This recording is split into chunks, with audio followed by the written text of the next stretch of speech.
بسم اللہ الرحمن الرحیم۔ نقصان امامت و ولایت کے سلسلے کا جتنا نقصان انہوں نے کیا ہے اتنا بنو امیہ نقصان نہیں پہنچا سکے۔ بنو امیہ نے اتنا نقصان نہیں پہنچایا جتنا غالیوں نے پہنچایا ہے، چونکہ بنو امیہ نے قتل و غارت کی، جی بھر کے کی، لیکن تشیع کے اندر انحراف نہیں پیدا کر سکے۔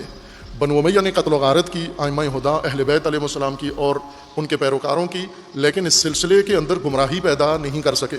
یہ کام غالیوں نے کیا ہے، سب سے بڑھ کر کیا ہے۔ یہ طبقہ سب سے زیادہ خطرناک طبقہ ثابت ہوا پوری تاریخ میں تشیع کے لیے۔ اتنے کوئی ظالم ستمگر لوگ نہیں خطرناک ثابت ہوئے، نقصان دہ، جتنے یہ ثابت ہوئے ہیں، چونکہ ان کا ہتھیار ایسا ہے جو مومنین کے اوپر جلدی اثر چل جاتا ہے۔ وہ ہتھیار کیا ہے کہ یہ تو دشمن تو نہیں ہے ائمہ کے، تعریف کرنے والے ہیں، فضیلت بیان کرنے والے ہیں، بلکہ معمولی فضیلت بھی بیان نہیں کرتے، بہت زیادہ بڑھا چڑھا کر بیان کرتے ہیں۔ جب بہت حد سے بڑھا کر بھی بیان کریں تو آج آپ میں سے عام لوگوں کو برا نہیں لگتا، کیونکہ اچھا ہی کہہ رہے ہیں نا، برا تو نہیں کہہ رہا۔ عام لوگوں کی نفسیات یہ ہے کہ جب کوئی برا کہے تو برا ہوتا ہے، غلط آدمی وہ ہوتا ہے جو برا کہے، لیکن جو تعریف کرے، حد سے زیادہ بڑھا کے بھی تعریف کرے، نعوذ باللہ تعریف میں اللہ کے درجے پر بھی فائز کر دے، یہ برا کام نہیں کر رہا۔ یہ اس کا عقیدہ ہے، یہ اس کا عشق ہے، یہ اس کی محبت ہے، کسی نہ کسی طریقے سے عام آدمی اس کو توجیہ کر لیتا ہے۔ ائمہ ہدی علیہ السلام نے شدت کے ساتھ غالیوں کے ساتھ مبارزہ کیا ہے۔ ہر امام نے نہ صرف بیان دیا ہے، نہ صرف تبصرے کیے ہیں، نہ صرف پریس ریلیز یا کوئی حدیث بیان کر دی ہے، بلکہ عملاً اقدام کیا ہے اور اپنے شاگردوں کو عملی اقدام کرنے کا حکم دیا ہے کہ ان کو جا کر رسوا کرو، لوگوں میں ان کا فساد بتاؤ جا کر لوگوں کو۔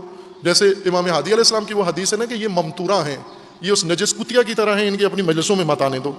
امام رضا علیہ السلام نے خصوصیت کے ساتھ اپنے شیعوں کو یہ پیغام بھجوایا کہ واقفیوں کے بارے میں کہا کہ ان کے ساتھ مباحثہ کرو، مجادلہ کرو، مناظرہ کرو، لیکن غالیوں کے بارے میں کہا کہ نہ ان کے قریب جاؤ، نہ ان کو قریب آنے دو۔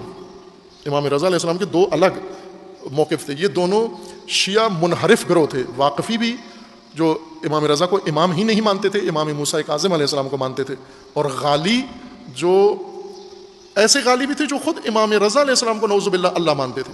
وہ یہ سمجھتے تھے، یہ ان کی ایک سیاسی چال تھی، اصل میں مانتے نہیں تھے، یہ مفاد پرست لوگ تھے، یہ مالی سود کے لیے ضعیف اعتقاد رکھنے والے لوگوں کو گمراہ کر کے ان سے پیسے لینے کے لیے یا اپنے کچھ اور دھندے کرنے کے لیے یہ حرکتیں کرتے تھے۔ یوں نہیں تھا کہ واقعاً دل سے معتقد تھے ائمہ کی الوہیت کے۔ اکثر ایسے تھے جو ائمہ کو دل سے نہیں مانتے تھے، نہ امام مانتے تھے نعوذ باللہ، اور نہ ہی اللہ بھی نہیں مانتے تھے، لیکن کہتے تھے کہ یہ اللہ ہے۔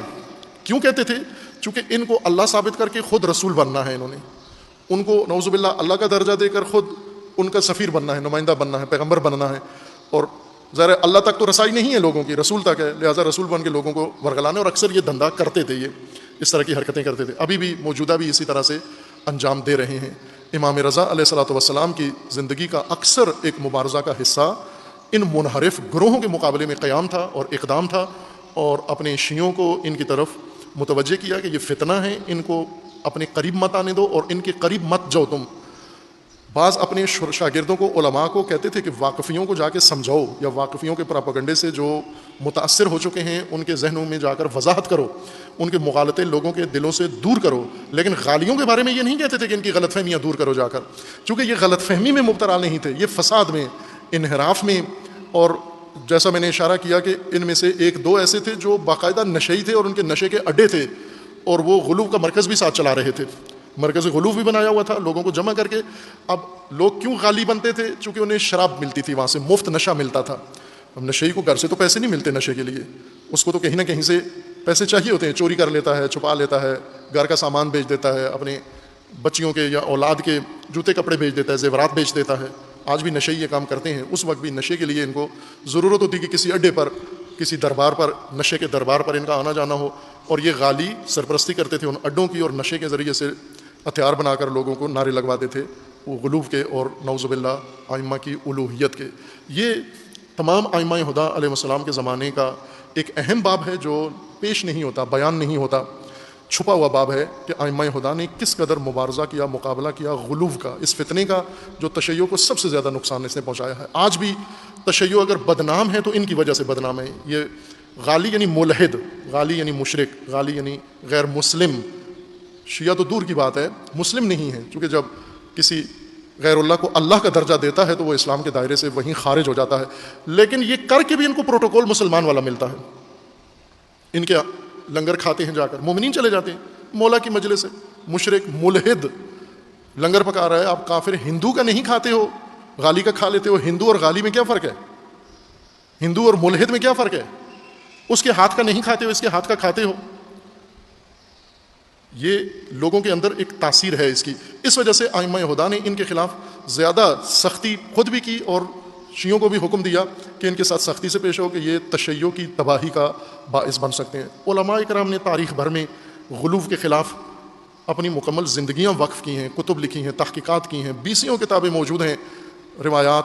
ہر امام سے غلو کی مذمت میں اور غلو کی رد میں فراوان 1 سے زیادہ یا 10 احادیث ہر امام سے منقول ہیں جو علماء نے جمع کی ہیں. ان سے مومنین کو آشنائی ہونی چاہیے، ان سے مومنین کو خبر ہونی چاہیے کہ سب سے زیادہ جو طبقہ تباہی تک لے جا رہا ہے. میں بعد میں توفیق ہوئی تو حالات حاضرہ میں اشارہ کروں گا کہ آج ان کے ہاتھوں سے تشیع کو کیا نقصان پہنچ رہا ہے اور جتنا تاریخ میں پہنچ چکا ہے. خود پاکستان کے اندر جتنے ہزاروں شیعہ شہید ہوئے ہیں اس سب میں قاتلوں میں یہی شامل ہیں، یہی غالی. انہوں نے در حقیقت تشیع کے قتل کا جواز انہوں نے فراہم کیا ہے. وہ اشتعال انگیزی انہوں نے کی اور ابھی بھی کر رہے ہیں، اس وقت بھی مشغول ہیں. اور یہ ائمہ کی سنت ہے، ائمہ کی سیرت ہے، وہ سیرت جو ہم پر مخفی ہے، جو ہمیں نہیں بتائی گئی، ہم نے خود بھی نہیں پڑھی اور کسی پڑھے لکھے نے ہمارے سامنے بیان بھی نہیں کی کہ غالیوں کے مقابلے میں ائمہ کا رویہ کتنا شدید اور کتنا سخت رویہ تھا. مومنوں کا اتنا ہی نرم ہے. بالکل مومنوں کا رویہ امام رضا علیہ السلام کے مقابلے میں ہے کہ امام رضا جس سے نفرت کرتے ہیں مومن اس سے نفرت نہیں کرتے. امام رضا علیہ السلام کو نفرت تھی ان لوگوں سے، شدید نفرت تھی. اب ہم مجلس امام رضا علیہ السلام کی کر لیں، سوگ امام رضا کا کر لیں، زیارت امام رضا علیہ السلام کی کر لیں، حاجت مزار امام پہ منوا لیں، لیکن اس طبقے سے نفرت نہ کریں جس سے امام رضا علیہ السلام کو شدید نفرت تھی. تو یہ بھی ایک نفاق ہے کہ امام جس سے نفرت کرتے ہیں ہمیں اس سے یا محبت ہے یا کم از کم نفرت نہیں ہے. شدید نفرت ہو تاکہ دور رہیں، آپ بھی دور رہیں، آپ کی اولاد بھی دور رہے اور آپ کا دین اور آپ کا مذہب بھی محفوظ رہے. اللہ تعالیٰ انشاءاللہ اسلام کو اور تشیع کو ہر فتنے سے، ہر گمراہی سے، ہر منحرف گروہ سے، ہر شیطان سے، ہر طاغوت کے شر سے خداوند تبارک و تعالیٰ محفوظ رکھے انشاءاللہ. اور اللہ تعالیٰ مومنین کو، ان کی اولادوں کو ان فاسد اور منحرف لوگوں کے گمراہ کن عقائد سے اور اعمال سے پروردگار محفوظ فرمائے انشاءاللہ.